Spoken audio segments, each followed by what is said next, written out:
think about leasing is if we can buy it, I'd just rather buy it. But the situation that we're in right now, trying to stockpile money for Call Lake, it's not really a good deal for us to buy a dozer. It costs a lot of money. We're able to lease it. In this particular case, it's a 5-year lease. It's an operating lease. It gives us an option to buy it at the end.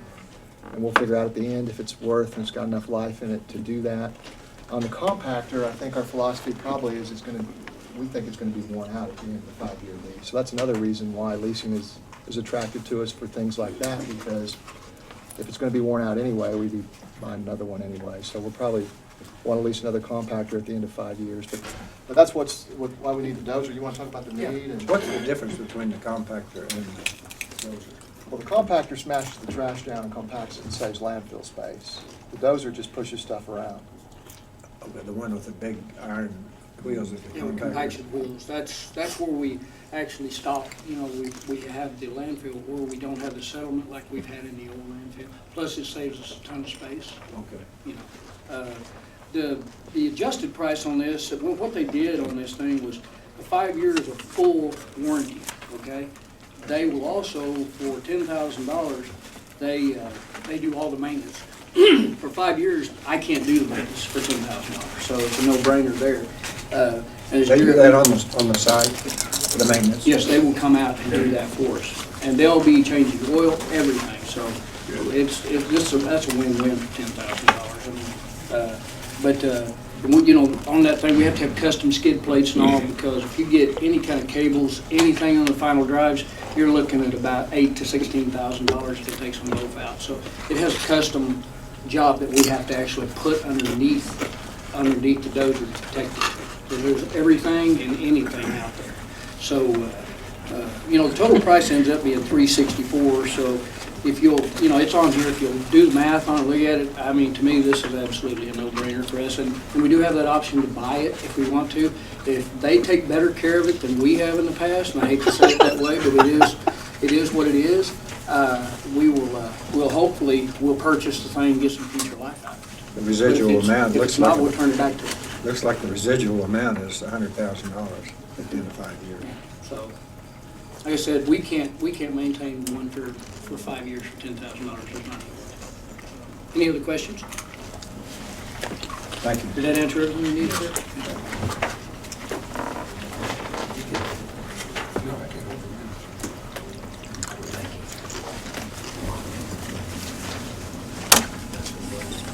Anyone else?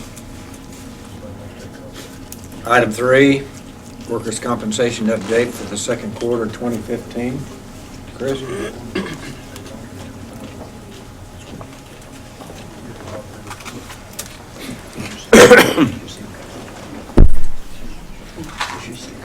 Thank you, Mr. Mayor, Commissioners. This is a workers' compensation update for the second quarter 2015. A little late in coming to you, but we had 8 injuries for the quarter. The 2 finger lacerations were pretty minor. 1 shoulder strain worked out to be a fairly significant injury that required surgical intervention and some significant rehab. A low back strain started out to be a low back strain at work, and through the course of this case running its lifetime, it turned out to be a whole lot of diagnostic work because it never resolved itself. And it turned out to be the kid had some non-work related issues that were causing him some low back pain. Knee strain was relatively minor, and that was a non-surgical issue, but it's taken some significant rehab. Sprained hand was a police officer sprained his hand while he was effecting an arrest, went and got it evaluated to make sure there were no more serious injuries. Same with the strained foot. That was a police officer during local training before he went to cleat. He had a previous fusion in that ankle, and he just wanted to make sure that there was no further damage to that prior injury. And the dehydration overexertion was a result of some training down at the Cleat Academy. Pretty much one visit and taken care of there with no further medical intervention. And that's where we stack up for the second quarter versus the first quarter and the second quarter of previous 3 years. We're holding our position pretty well. I'd be happy to take any questions. Thank you. Item 4, the comprehensive plan review. Thank you, Mayor. Chris. Introduce Carl Stickley and Darren from Guernsey are going to make our presentation. Tonight, we're showing you the final changes that have been made, that the draft will be made available to us, and it's our strategy to bring that back to you at the next meeting for adoption on August the 8th. Carl? Thank you. Sort of a two-part thing here we're trying to do with you.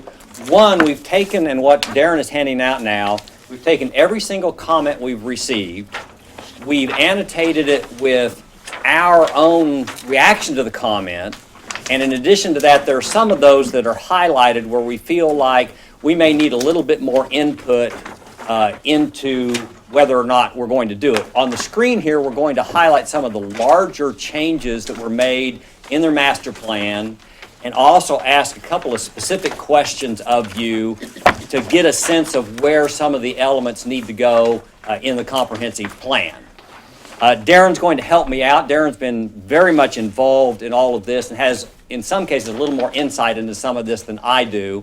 So as soon as he gets done passing out the spreadsheets there.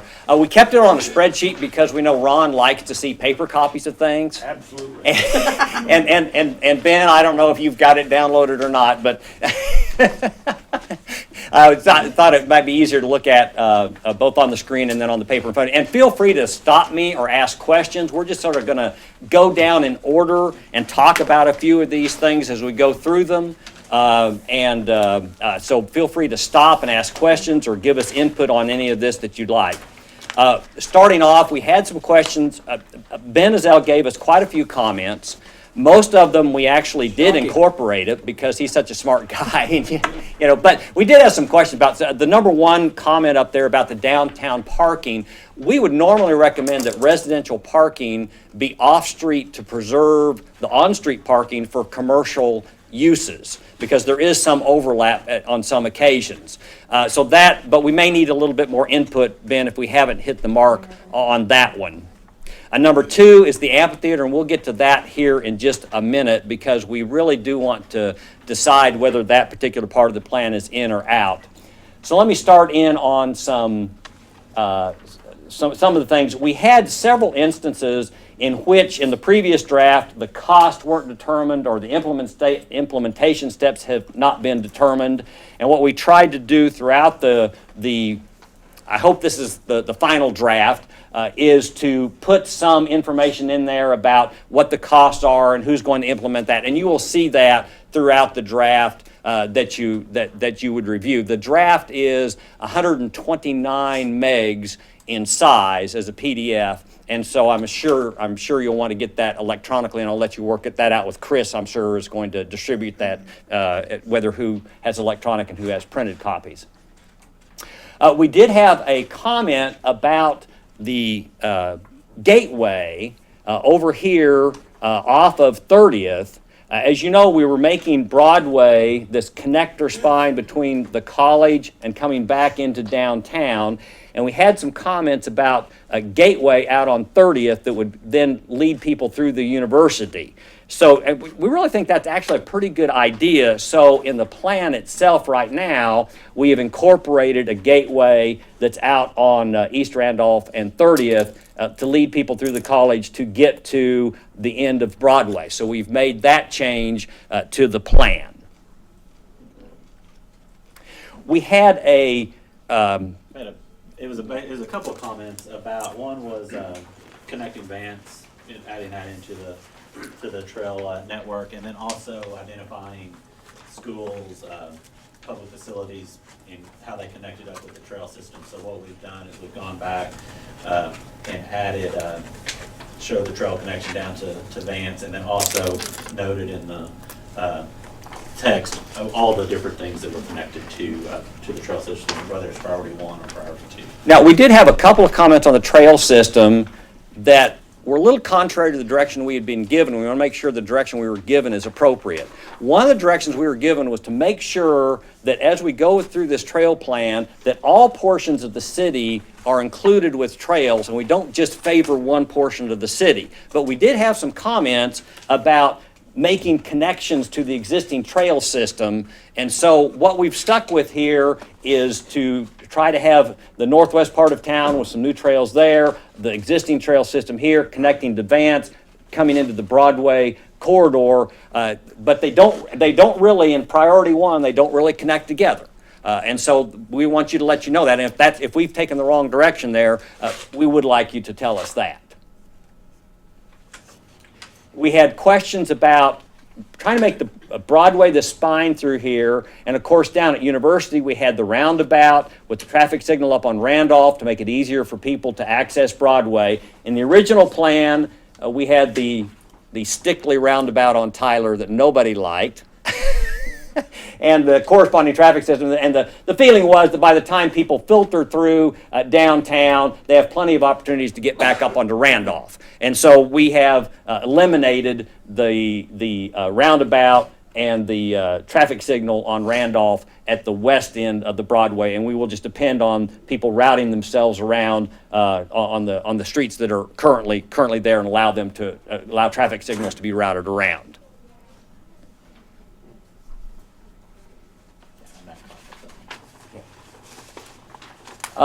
We had some recommended intersection improvements on the previous draft.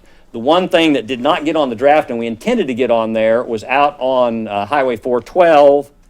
And we've gone ahead and shown those intersections at 42nd and 54th out east. We've had some conversations with Robert Hitt about some of the design elements of out there. The question would be, how far, Robert, do we get into the details of design versus showing that we want to do something out there that would tie into the system? So we'll have some continued dialogue with Robert over this next week about a couple of his comments that he made related to some of the transportation system. When you say we, are you talking about the city of Enid, or are you throwing in the state of Oklahoma? In terms of what we want to do is to make sure that we as consultants in the comp plan are reflecting what the city wants. And then, of course, then the city would have to go to ODOT and be certain that all that's satisfied. The question is, in a comp plan, how deep do you drill down into some of these issues? You probably need to drill quicker than deeper right now. Yes, and that's why we want to make sure that the comp plan reflects what the city wants, so that you can take it to ODOT and get that, get whatever needs to be done. Thank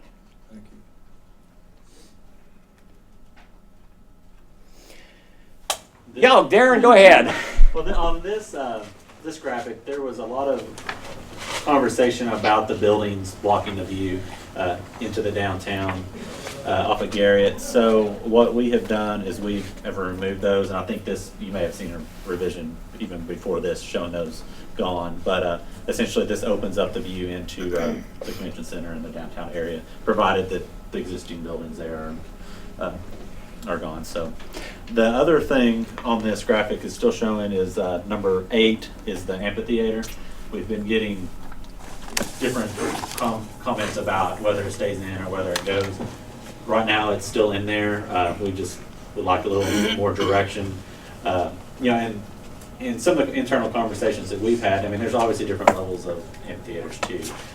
Some of the images that were shown are pretty dramatic, but I think the main thing that we were wanting to get out of it was it to be an active space and not just an open lawn area. Whatever that active element is, it can be a lot of different things. But we feel that the amphitheater would enhance what is going on at the convention center. They don't really compete against each other. So that is still in, but that is very much, we need some guidance on in or out. Do need to guide, I know. While we're talking about Ron, the yes. amphitheater, just out of curiosity, which direction do you see the crowd setting? You see them setting back toward the highway or back toward the parking lots? Well, the one issues that we have, of course, is that we have a floodplain in this area, and we've acknowledged that in the plan. So we can't build structures in the floodplain. So the question would be, how do we best use the floodplain area and best use the amphitheater? This envisions the crowd being here in the amphitheater and viewing the amphitheater towards Garrett is what is envisioned on here. Well, on almost 90% of that green spot there, though, is taken up with parking lots. Yes, we realize that, and since we've removed these buildings, the amphitheater could actually be slid farther up the hill if we wanted to. It can be reversed as long as we stay out of the floodplain with the amphitheater. There's some design details that would need to go into that. The biggest question is, does Enid want, in this location, an outdoor space for activities? And that's really the question we're trying to get to. Whatever the design is, does Enid want in this area associated with what you've done here? We think it would be very complimentary to have some outdoor activity space. And we think this is a good space, particularly since we've removed all the buildings from along Garrett. The question is, do you want that? Nobody has any problem with outdoor activities. I just don't see them involving an amphitheater.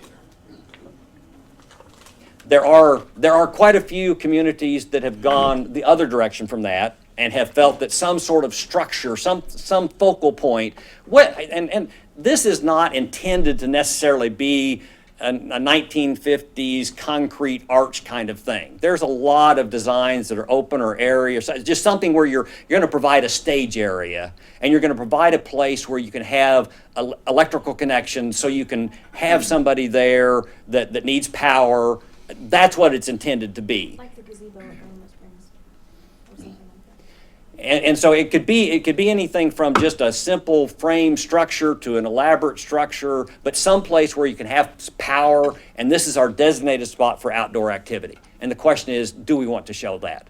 Or do you feel like you've got that covered in other venues? We thought being down here with all your other concert venues was a great place, but that's our I opinion. think that was the thinking on some of the comments that you got about that, was that it might be duplicative, that maybe there would be something there, but who knows if it'll be an amphitheater or not. I think one of the comments was, we have an amphitheater, like you said, at Government Springs. Would this be duplicative, or would this be? No, I think it would be different. I think that's I don't a think totally, you should shelve it yet. I think it's a totally different thing.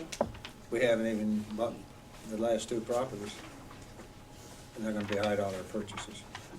I mean, we do have a great performing arts facility at Government Springs. It's all a few blocks away, and I'd love to see Government Springs, as we grow downtown, become a better get a better pedestrian connection to downtown as a whole. I mean, it's a great untapped resource as we grow programming at downtown in general.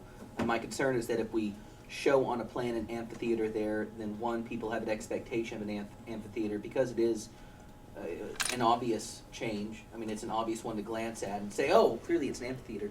And raising that expectation will draw the concerns that obviously some of us have around the table among the public, and then if we decide not to do it for any other legitimate reason, or it's something that is done in the form of encouraging that active use but not being an amphitheater, then we're going to have a bunch of people pissed off that it's not an amphitheater. Well, but then, And I guess that's my concern is I would like there to be some way to show that we intend to make use of the space, that we would like to facilitate. So just designate it as an active space, active use space. That would be my preference. To me, it's an option. but the other part of that is that the event center was in the city plans from the 80s, and when we built the event center, nobody in town understood that had been a plan for a million years. Like, nobody had any expectation. How is that? Because I'm saying, it was in the plans and nobody had any expectation that it would ever be built. And so then when it was built, everyone was shocked that we were building it. But I don't think that's I'm saying, I don't think that's a they're not gonna useful have an example of this. they're not gonna have an expectation of having an amphitheater if it's in the plan. I mean, I'm saying it's the same thing. Oh, okay. I think that hopefully what we're gonna be doing with this is doing a better job than they did 25 years ago about demonstrating that this is a plan for Enid. And so maybe where that was a failure of the prior comp plan, so people didn't have that expectation, perhaps assuming we do our job right and this is a good plan and we pitch it well, then it would raise that expectation. I guess that's my concern. I think we could, I mean, I would like show for them that to this expect be- that we're gonna sure. do what's in here. yeah, I would like this space to be shown as something we can utilize for that, have the utility hookup and have maybe some structure as a central point the way we do, but an amphitheater I feel like is a bit more loaded and maybe just an option, as the mayor said. All right, anybody else have any comments? Because that's the direction we'll take this. My only comment is that, this is probably too little too late, but there's 7 people sitting at this table with 7 different opinions And my thought is for $400,000, I wanted to know what the professional consultants thought was gonna be the best thing for this community. And that's what I wanted to see. I don't want you altering your plan because of what Ben Azell wants, or what David Van Hooser wants, or what, you know. No. I wanna know what you think's the best thing for the next 25 years for the city of Enid, and we can throw it out or not, but I'm kinda, I mean, we could have drawn it up if you're just gonna let us pick.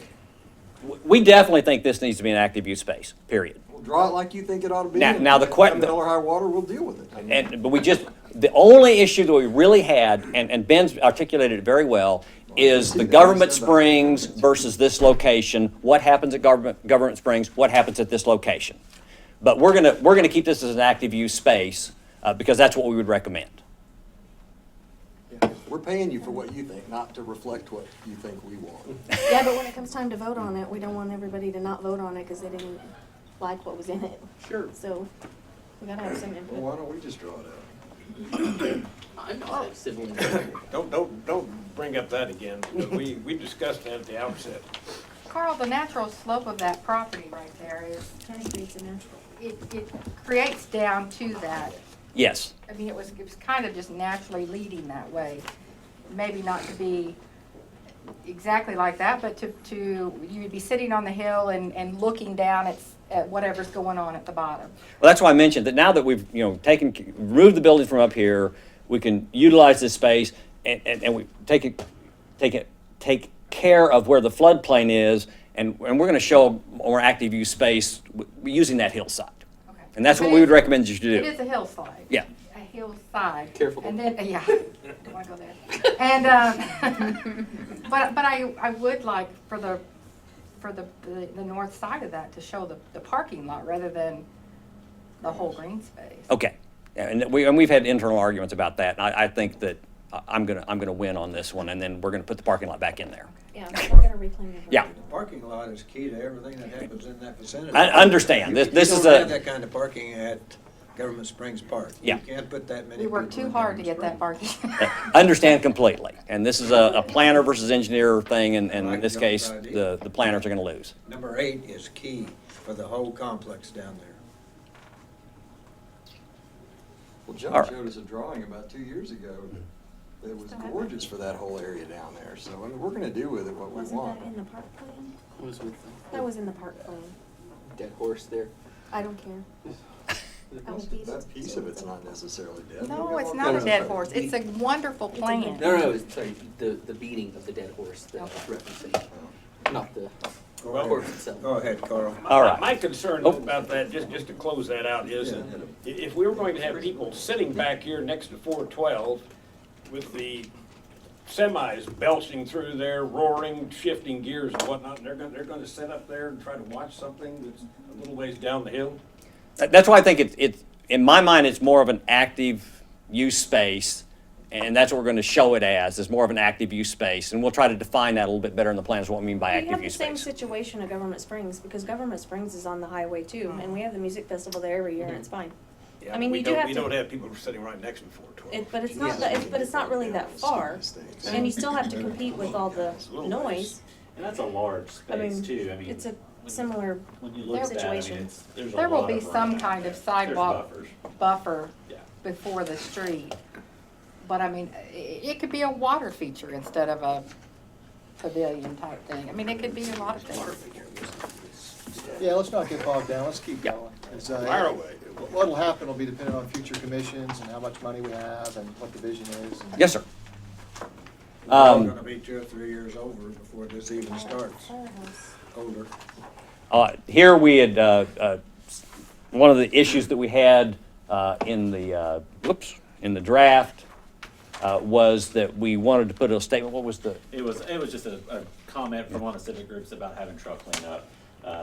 And there's various comments that we received from the various civic groups, and it was things like this about them providing truck cleanup and that kind of thing. So we enhanced some of the recommendations to include that information. So not really big changes necessarily, but to show that we listened to some of those comments. we did have a comment about the truck route. And so we've revised the graphic to show the designated truck routes. We we're still dealing, we're talking with Mr. Hidd about some of the truck route viability and things to make sure we've got this corrected. But in the plan, it will have the truck routes as well as the railroad shown in the plan. And then we had a comment about the, what was, I think on this one was about the airport, adding, we didn't have a lot of information about how to use the airport in the previous version, and I believe this Earl, one. go back to that slide, please. which slide, sir? The one up to the list. This one? Is Yeah. the truck route on there anywhere?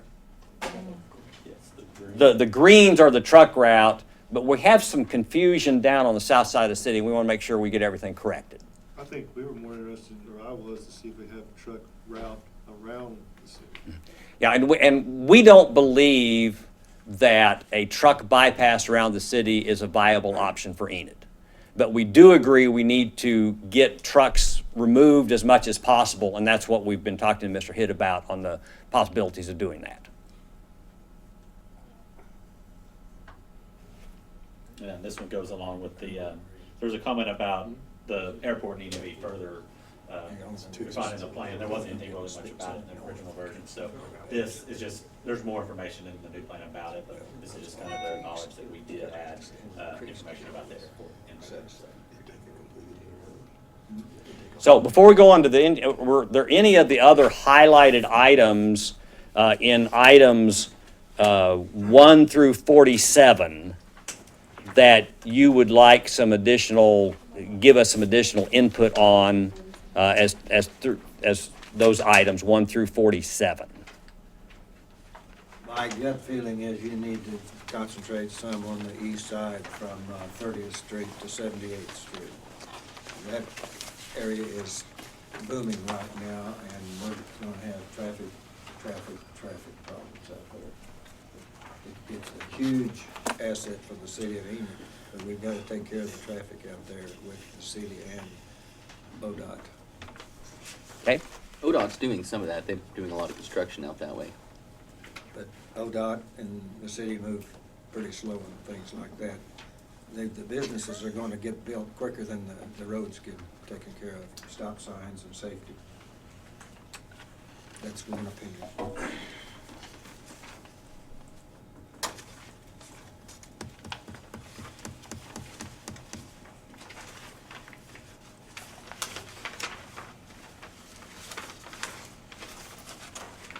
And if you have some further guidance for us that we can put into the plan, something that you didn't want to think about tonight, we'll be happy to get your input on that.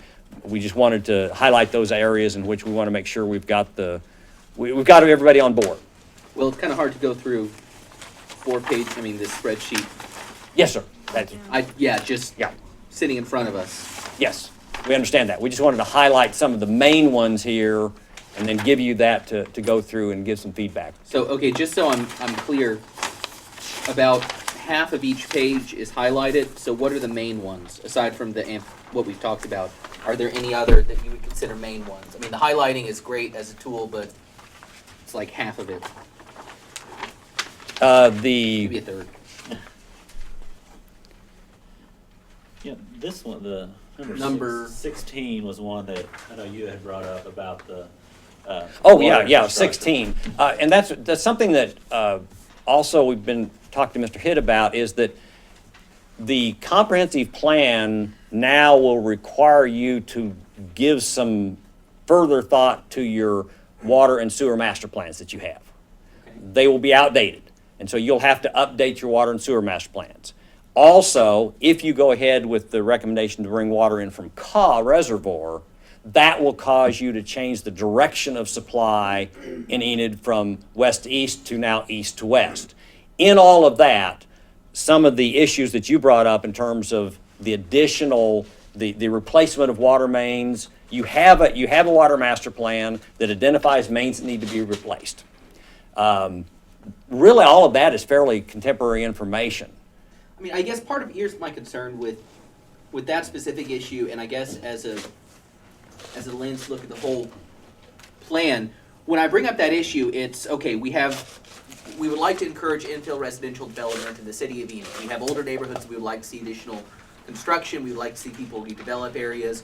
It can't be done because the water supply is insufficient. What are some tools that we can use to address that issue? What are some approaches we can take to, how can we use the city's money in the best way to fix what I think we would all agree is an issue we would like to see fixed? Whether we can or not is a separate issue, but we would like to.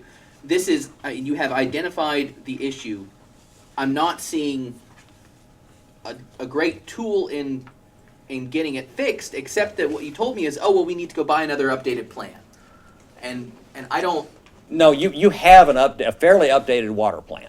like you said, what you just told me is that our sewer and water master plan are going to be totally outdated when we adopt this. No, I'm sorry. That was a complete overstatement. If I came across being that they need to be totally updated, they need to be updated to match the plan. Okay. That's just the simple thing. In the area on the east side, you have recommendations about main replacements.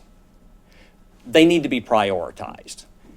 And because you're probably not going to do every one of those main replacements all at once. But you have the tools right now to go through and determine, okay, if I do X, Y, and Z, that will bring these areas up to standard. Okay. And you have those tools right now.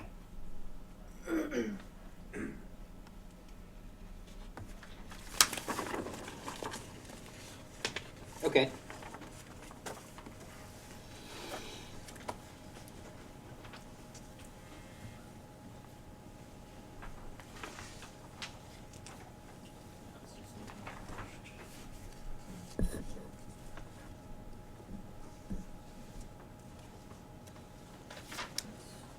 I mean, a lot of those amphitheater questions, the rest of them are not quite as important. Item 32, typically we don't get into specific projects. If for some reason you want us to include some of those newer projects on there, we could, but typically we don't. The item 34 is the amphitheater, really relates to the amphitheater again. The item 35, we're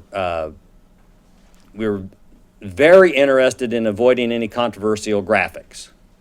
So if there are some things that are just too controversial to be in the plan, then we need to know that. We take it as our job to let you know what you should do, but if there's something that's just too loaded, we would like to know that.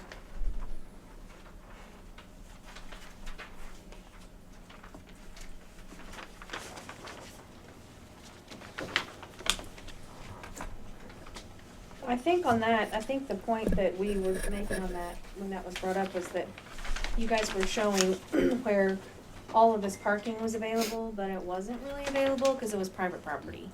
And I think that was the feeling on that, by reading that list of stuff. Okay. I think that was like, because I know that one of the properties that popped up was like the Weimer Brownlee parking lot, and Aaron was like, why is my parking lot on there for public parking? Because it's not available. So I think looking at that list of things, I think that was what those comments were probably about, was that those, a lot of those places that you guys had listed were not for public consumption. I think that was why that got brought up, Okay. if I remember correctly.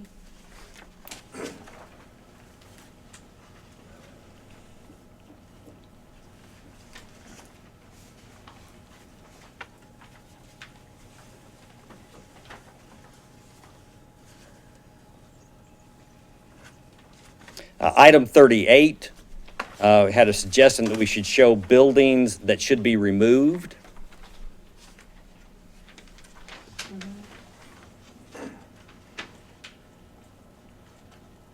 Yeah, I'm not exactly sure what that what came from some of the civic group meetings. I'm not exactly sure we totally understood. I mean, basically it's saying the floodplain area, show the buildings that are in the floodplain, which there is a graphic now that shows the floodplain in the downtown.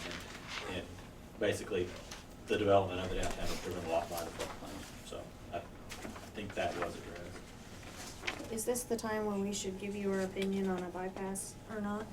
Sure. I don't know what everybody else thinks. I mean, some of us have kind of discussed it in the past, but what is your reasoning for not wanting to include a bypass in our plans? I think it relates to the reality of whether or not it will be constructed. You know, that's what we're looking at when we look at the traffic growth in the city of Enid versus the construction cost for a bypass, and we see a lot of issues in ever getting constructed, and we see issues in terms of it would be great if we could just say all trucks go this way, but we know that in reality we have people that are taking the bypass, and now we have businesses that are on the main street and no longer not getting the business. All those issues when you ever come up with the bypass, and we became convinced that it was not going to be something that would be practical for Enid to do in the time period of this plan.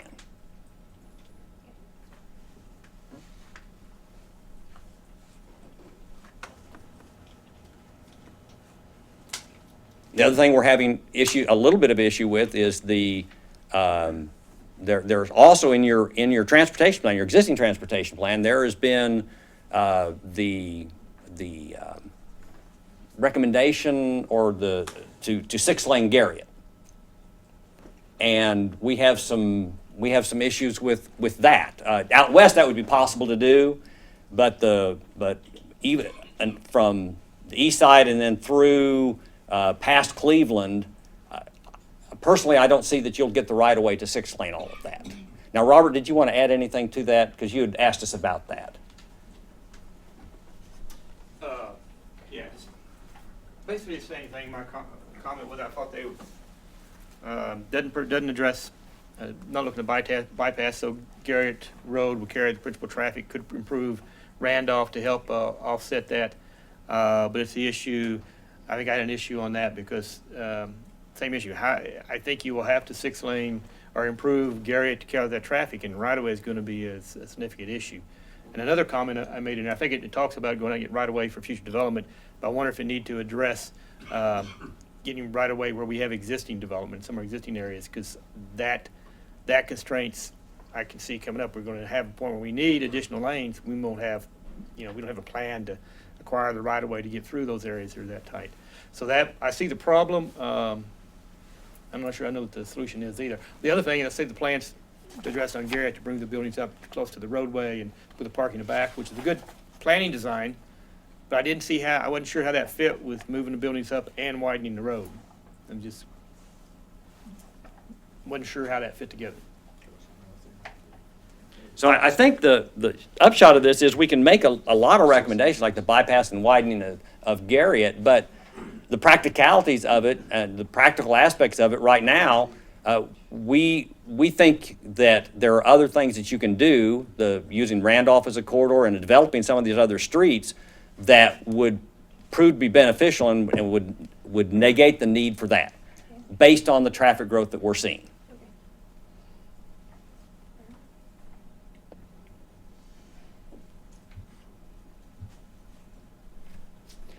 We did have a number of comments from Mr. Hitt. I don't know if we want to go through those or not. They are in your report there. Question about, this is number 48, question about the employment. We wanted to clarify that based on the standard way of getting these statistics, the local government line includes public school teachers and public college employees. So when we get down to the educational services, the reason this is such a small number is that would only be private educational. That would not be those that are employed by government. I wanted to clarify that. This is where we get into the infrastructure master plans to accommodate for the change in the land use, and we agree that needs to be done. I think the water plan I think is in I think there, and Ben, I do apologize once again. I overstated the need to do. They need to be updated to match. but it's not a huge, we're not throwing everything out and starting over again. And this gets into the 6 lanes of Garrett, or do we use transit? And we believe that in the foreseeable future, in terms of transit, we're going to be limited to rubber-tired vehicles on street routes, given the size of Enid and the lack of a larger city nearby. But we have real concerns about trying to 6-lane Garrett, and that's why our plan is trying to avoid the 6-lane of Garrett, where the right-of-way expense would be, I just think it would prohibit you from doing, I just think you would be prohibited from doing it. And you think we can do the necessary right-of-way acquisition to make Randolph a viable east-west for Yes. cars, not heavy Yes, trucks? we do. Easier than new. Oh, yeah, Way no, from- absolutely, yeah. We think that would be an easier thing to do than to. It's still a lot of right-of-way acquisition. We absolutely agree. I mean, there right-of-way acquisitions need to be made, but when we look at on Garrett, we just think that that's not going to be feasible. Okay. Even in the West Garrett area? No, the West Garrett, no, yeah, when you got to West Garrett, I think that's much more possible. You know, you've got a median in there, we can take advantage of that. We definitely don't want to lose the left turn lanes though, and that's one thing when you look at Garrett and you see that median out there, just remember that part of that has to be reserved for left turn lanes anyway. So we still have some significant right-of-way issues even west, but it's a lot better than it is on the east side. I think more than anything, it was just kind of graphically how the floodplain was being shown. We cleaned that up to where it's basically just shows a 100-year floodplain and a floodway, so you don't, it was just kind of a graphical thing, I believe, more than anything. Yeah. Trails, we've talked a little bit about Yeah, the, this oh, shows- yeah. this just shows where we cleaned it Yeah, up. we just cleaned it up a little bit. This shows how we cleaned it up. On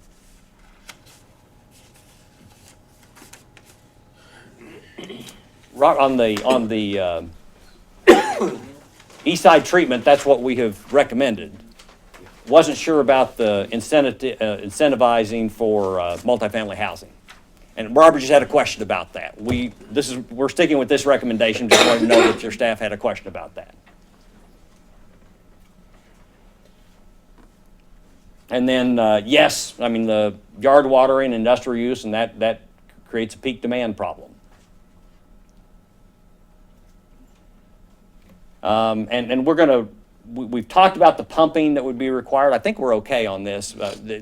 If you go to call water, it does reverse the flow of water in town.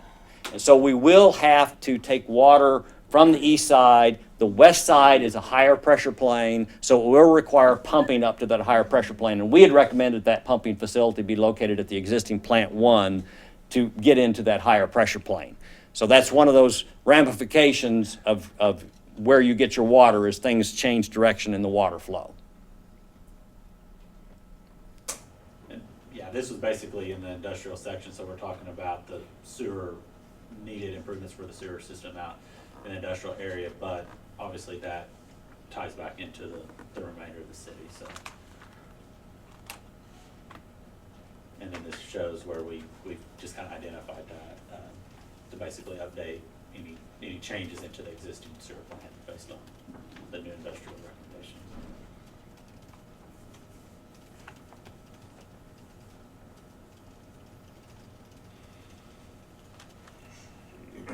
Now, this is a question that's a very legitimate question as to the provision of utility services on the east side, and where we're bounded by a city limit.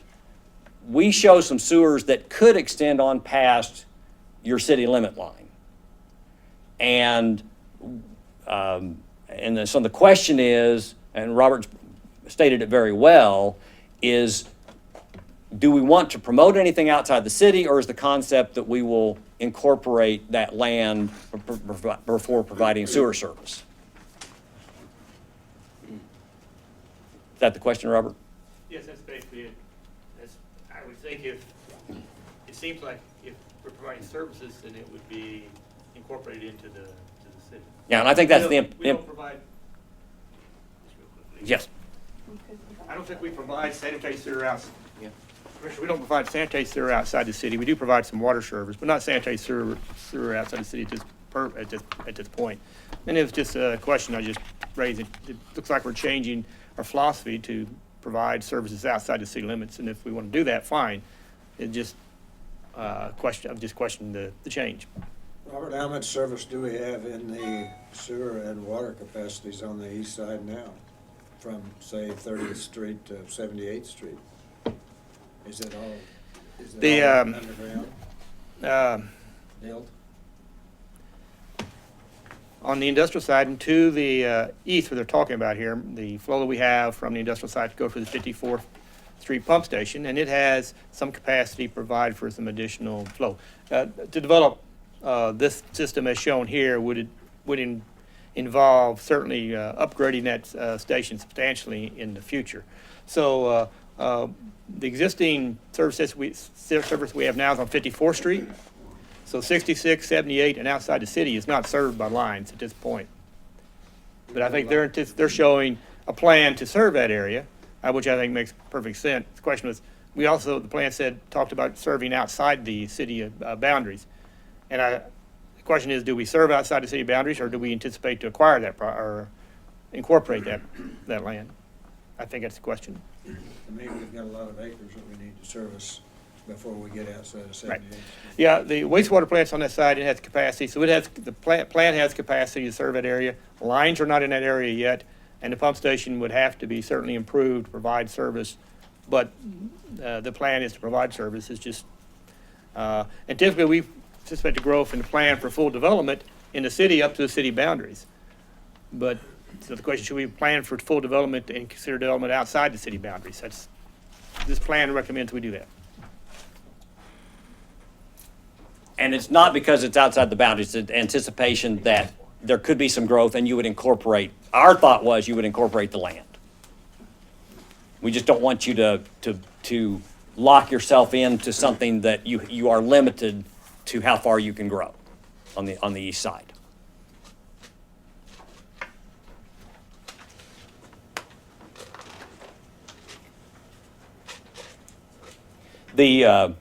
Quite a discussion about tying right-of-way to zoning as opposed to subdivision regulations. And my understanding, and Chris and my experts are over here on this, is that we can't tie right-of-way to zoning activities, but we can tie it to subdivision regulations. That's correct right now. And so that's the thing we need to consider is when we're talking about these right-of-way requirements, and we need to reword this a little bit differently. We can't require a right-of-way be provided based on a zoning action. And so we need to reword that a little bit, because I can see why you would think that when we read that, and that was not our intention. The right-of-way can only be done as a part of the subdivision or the development restrictions, not as a part of the zoning.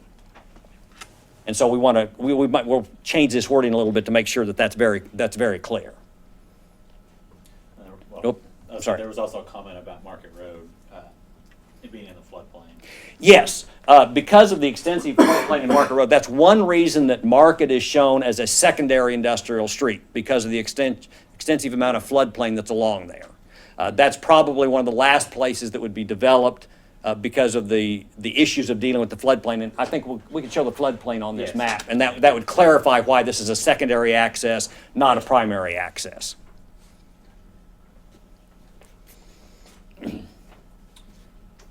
You want to hand? Well, basically, it was talking about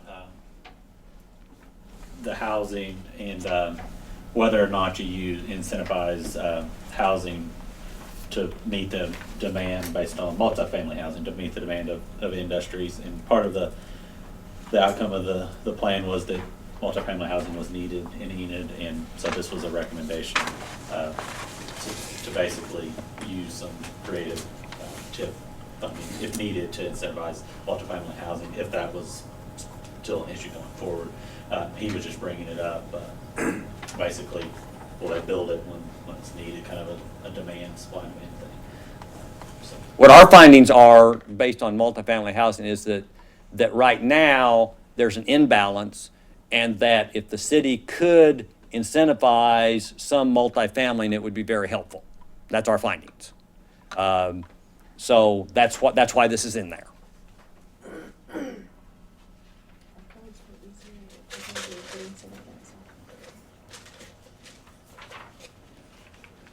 Yeah, I think after it goes away. Yeah, we discussed that. Yeah, I think that was, there was a comment. Trying to think on, was that 60? 60, It was just the yeah. way it was being shown. Yeah, the way I see that, it shows Randolph as a one-lane road. Okay, no, it's not intended to be a one-lane road.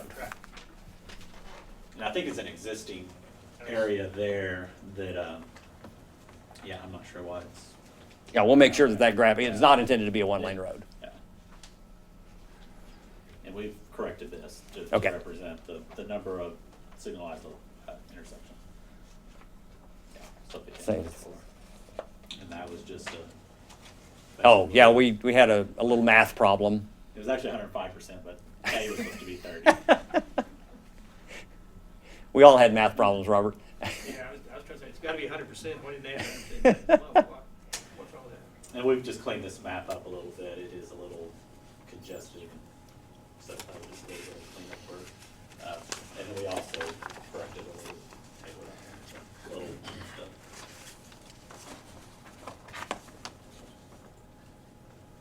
Did we get this corrected up?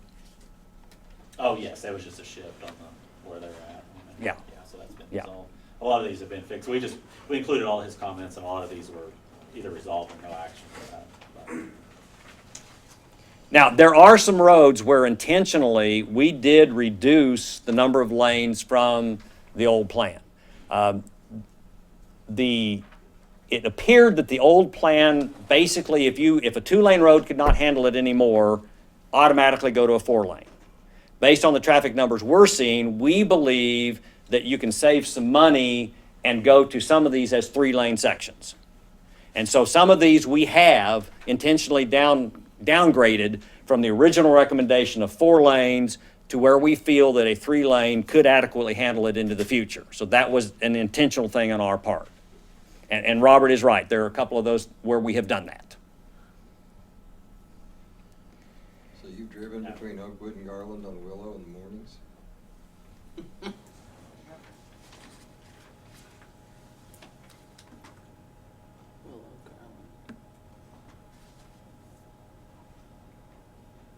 Eventually, I think we're gonna have to look at Purdue as a through street. Purdue and Breckenridge Road. Mhm.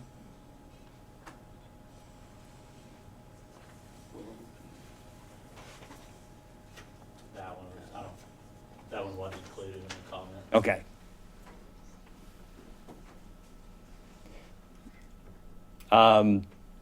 When we have recommended the center, what we've said earlier in the statement that needs to be made is that when we talk about these center turn lanes, if there are a number of driveways, they need to be continuous. If there's only 1 or 2 locations, they do not need to be continuous.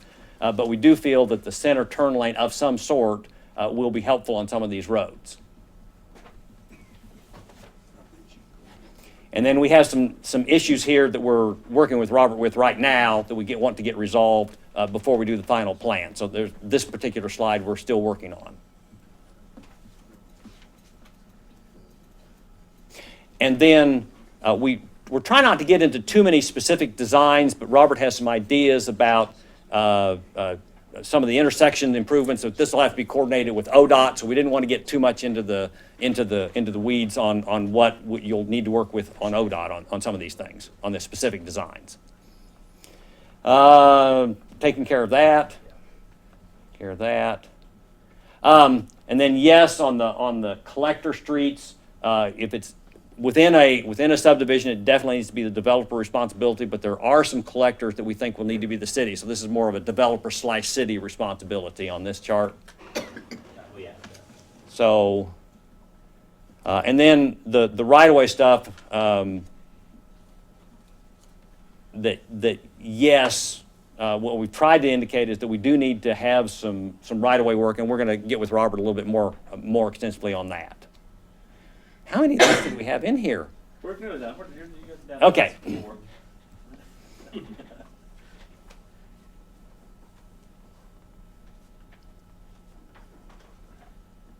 So as I said, Robert has given us quite an extensive comments that we've worked through some of them and need to work through some more of them. When are we gonna have the draft to look at? We have a draft up until, I mean, we have everything that has shown to be resolved is what you're gonna see, or what we gave today. But, you know, there's still obviously some further discussion with Robert and some of the stuff, and then whatever input we've gathered from tonight. So we're not, I think somebody had said that, or maybe it was Chris, you had said about bringing this back in a couple weeks, and it sounds like we're probably still farther out than that. Yeah. Yeah, I mean, if there are still issues that need to be addressed. That's our intent, but I think we'll wrap this up in the next week or two. If you guys have comments, if you get them to us, and then if we don't make the 18th, we'll bring it back to the first meeting in September. Because I think we've had plenty of time to discuss this thing. We need to get it done. Because we all know that in the end, the commission's going to do what they think is appropriate at the time. And this is a good guide for going in the future. Is that it, guys? Mm-hmm. Thank you, Carl. Item 5, discuss downtown trails routing. Yeah, I want to talk about the routing, and Chris is going to talk about all the slides. But the reason why we're talking about this, because you know that there's no money in the budget to do the downtown trail. But hopefully, we'll be able to find some budget savings to at least do the design. And of course, to do the design, there's some conflicting thought about which way it should go. And it'd be nice to clear that up so that we would have clear direction when we have money to get the design done. So take it away, Chris. The pedestrian trail downtown, what we're here to do is, we've started the preliminary planning on how to connect the trail that is down on France to downtown. We're going to talk about a few alternatives, identify a few trail formats. We're kind of staying away from the 10-foot trail due to real estate, and whether the merits and hopefully come out of here with an idea on what we think the best option is. Of the things that we have looked at, we've looked at this, which is put the trail in a park over there on the railroad right-of-way and adjacent property. We've looked at going down Grand. We've looked at coming around and coming up Independence. Also looked at Washington because of this corner right here, which gets a little complicated for a short-term solution. And then we've also looked at what happens if we come up through the school and run alongside the school property through the medical center there, and then utilize those new sidewalks that we put on State Street. Obviously, you know, from what we've seen in all our park plans, running that trail next to the railroad is really probably our ultimate goal. It does create some issues. You know, the ultimate goal is the green space, the park, and revitalize that area. Some of the issues is we have a potential environmental issue and some cost associated with our commercial, there's a couple of commercial companies down there. We've looked at Grand. We've looked at a number of ways of trying to do this. West side of the street, in the street, east side of the street. It creates some issues with the commercial property and the private property access, and it's really back down at that corner, down in here, where I run into a safety problem. I do not have enough real estate right here to do much of anything and to allow commercial truck traffic to turn and a trail. I mean, it's really a congested area. You know, if you're, it's a tough one for me to crack. It really is. How much commercial truck traffic comes across that intersection? Not a lot, but one is too many. When I've got barely enough room to get a truck to turn into those, there's two commercial sites right here and right here, and there is very little room on that road. These houses are right up against the street. It's very dangerous. It's not a comfortable place for an engineer to put a trail. And it creates some issues for me. 3 and 4, Independence in Washington, there seems to be enough right-of-way. increases the number of driveway crossings that we do, but we're getting some experience with that on Broadway, and it's a question in my mind on how that's received by the public. So far, I've really not heard anything negative. There's not that many driveways on Broadway. This will double it at least, because there is quite a few driveways on both of those. And then, of course, Monroe utilizes some of that open space by the schools and the medical center. We kind of took a shot at what we thought were some of the main items to consider across the board. Option 1, got right-of-way problems. Option 2, which is grand, I got some small right-of-way. They're not as big as the other one, but I've got right-of-way problems. We've got right-of-way on all the other 3 streets, I think, to put in a standard 6-foot trail and put bikes in the road, which is the kind of format that we're really looking at on here. If we were going to do this one, which is the one adjacent to the railroad, we'd go with a 10-foot trail, we'd wind it through the park, we'd put up some pretty stuff.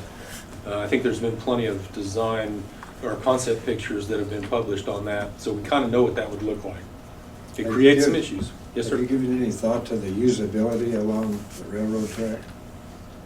People using it? To me, going to Independence or Washington you're going to get more usability than going along and so close to that railroad track.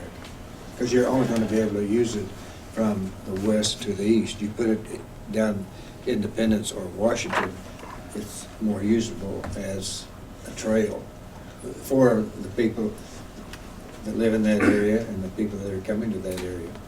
I don't necessarily disagree. When we get to the point where we do that, we're going to end up revitalizing that whole area.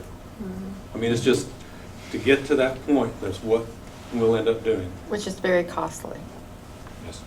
And it takes a long time. Is that city property or Burlington Northern? I mean, I don't have a good answer for you, sir. And I I can't back my lawyer into a corner to give me an answer. I can almost tell you what the railroad's going to tell us. Go away. Excuse me? Never mind, Oh. nothing. And then obviously, existing streets. And the one we like about using existing improvements is both of options 3, 4, and 5 utilize the sidewalks that we have on State Street.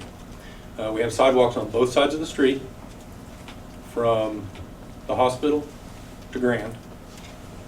They're already there. Let's use them. Can we look at the picture again? So it would be the green line? This is Washington, and this is the Oh, one. that's the black line. That's the Black Line, Monroe. The only problem is if we do that one, then you have all of that France trail that goes nowhere. Well, we've got a whole trail down, we've got several little, well, not several, we have a couple little spurs. Well, not necessarily, because the people that are in that whole That's 3-block true. section get on it there. That's And there's also a bicycle trail here okay. that hooks up to this. Okay. Because I like the Monroe option the best. You do? Yeah. Glad to hear that.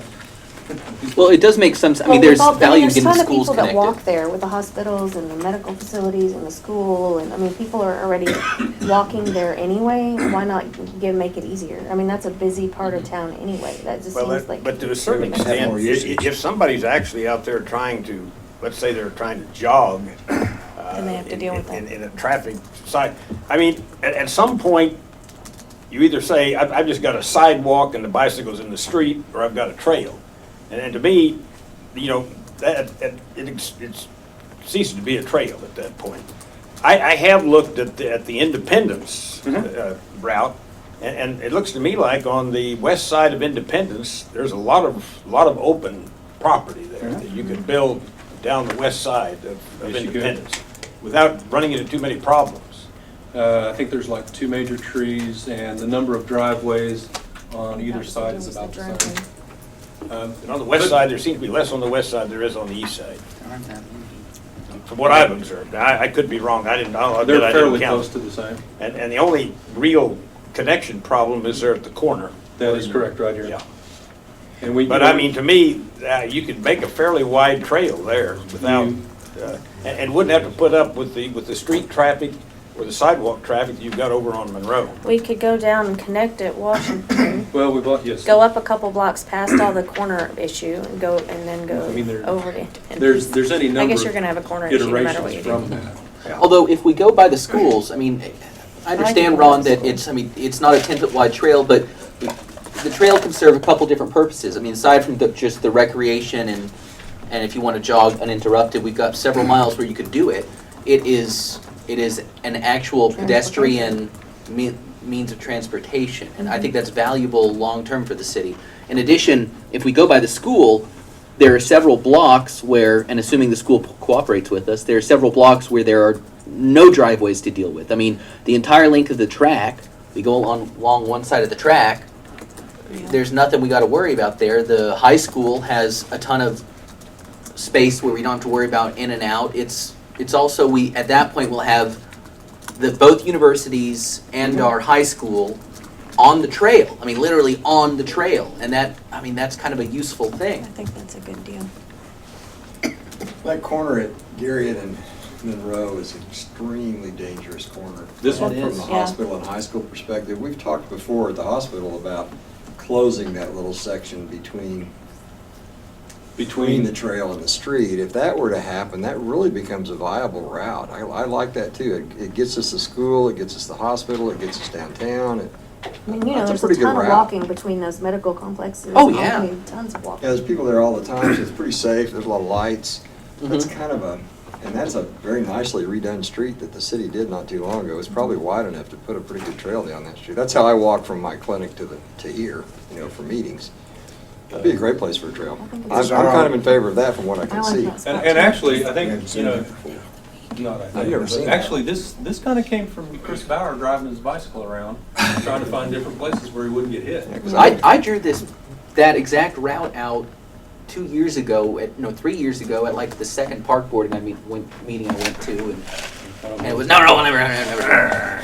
I think that's a great idea. I think So when did you ever give up? What happened is Chris Bauer found that in the trash can and he pulled it out. There you go. And- Good job. And- Dr. Van Nobody Dusen, else ever liked that. We completely agree with you. I think We that's would the never perfect- try to get anybody across that intersection. There is a pedestrian light there, but those corners Still are sketchy. so blind They're because of the way the Yeah. buildings are. And I sit there And and heavy watch them traffic. run the red light every day, over and over and over. Over and over. It's really, But I'm I like surprised somebody that. hasn't been killed there. And this right here is a wide open intersection. It's Yeah. grand, we get to fix a light on that, but. State does- Street is really nice.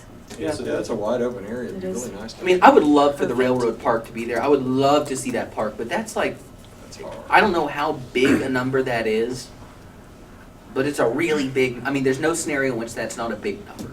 I can't even begin to tell you what kind of number that's gonna take. I love We it. got some I'd sliding love numbers to down see To there. me, that's the most I do dangerous. have some, I do have a couple of slides on what we think some rough numbers are. Going down the railroad, we're like, okay, who knows? good question, we don't know. Grand, there's a lot to do at that corner. Independence, it has a lot of those same problems, just driveways. And keep in mind, when you cross the driveway, we have to make the transition across the driveway ADA compliant. Oh, gosh. Okay, we think Washington is in that number and Monroe is in that There you number. go. It's the cheapest Now one these, and the best. keep in mind, these are rough order magnitude. So it's only like twice. Still, We've not done we've done no design work on any of these. We did a little design work on this one. At the end of the day, are we trying to get people downtown? Yes. Yeah. Why? and why not? You're gonna bring them from. Because we just spent $38 million. That's why. At the end of the day, the people that are going to be going downtown on a bicycle or walking, tell me what they're going to do. Sit in the amphitheater. I can't believe that question is being asked. I mean, it's also a matter of we get our two longest chunks connected to each other. I mean, by the time we get the Broadway construction done, we have two really nice long chunks that we get connected up. It's To be viable, it looks like Monroe is the best option to me. I think Monroe would be used by so many different people that I mean, they're already walking there anyway. And What, if you what want are to we get them going to spend downtown, $325,000 on Monroe? Is it already there? What are we gonna add? Well, keep in mind, that's an engineering estimate, kind of a guess. You made it up. Well, it's not quite that bad. Well, they don't have, But I guarantee you one thing, when we miss, we do a good job on it. well, they don't have as many driveways, so that's cheaper. What will that do? That'll finalize the engineering. I don't think there will be much in the way of right-of-way acquisition. I think the right-of-way is there, so basically we're talking about construction. I mean, does it make any sense to go, 6-foot trail, 6-foot sidewalk with streets with bicycles in the street, like the Broadway stretch? like the Are Broadway. we gonna go ahead then and redo the existing sidewalks? If In some areas, yes. In some areas, we will have to. Yeah. The high school needs to be improved. Does it make any and sense, I that's, wonder, to you know, go cut? There's this one right here. We got 2 blocks. It's in pretty, where's it this one? It's in pretty bad shape. And Wabash South. Well, I mean, yes, Wabash that's to not York. foot past traffic. the track field. Where Dr. Van Hoover's office is, that's all So been it'd be nice to improved. get it up there. So it's the high Yeah. school south. All of this is brand new sidewalk on both sides. It's a couple of years old. What else do you need from Yeah. us tonight? Gerald, what do I need from them tonight? Actually, I need something from you. I think just a general consensus, I think going forward, I think we're probably gonna look at the Monroe route unless you guys tell us otherwise. You might look, when you're looking at the Monroe route, if we gain anything by the first bit going east, cutting in front of the high school on Wabash. Instead of- Sorry, up one more, there you go.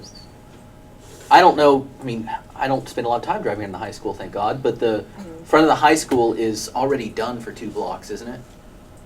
Yes. I mean, does that buy us 2 blocks that we don't have to mess with? Well, I don't have to do these 2 blocks either.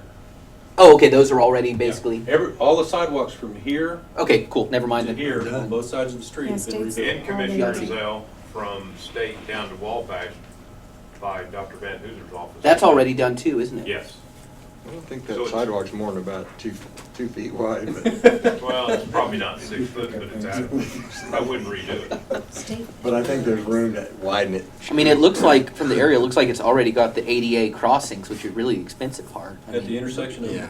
You State could, you and could Monroe. deed about 4 Yes. feet to Yeah. the city. Yeah, they're I done. could. I mean, that's the hard part. It's, that looks more like 4 than 6 feet, but Yeah, it's I don't, I think it's pretty awesome to have your police station on your route as well. yeah, that's nice. That's a The nice skate security park. benefit. Skate park, And I think it kind of might, this I don't know. illustrious building.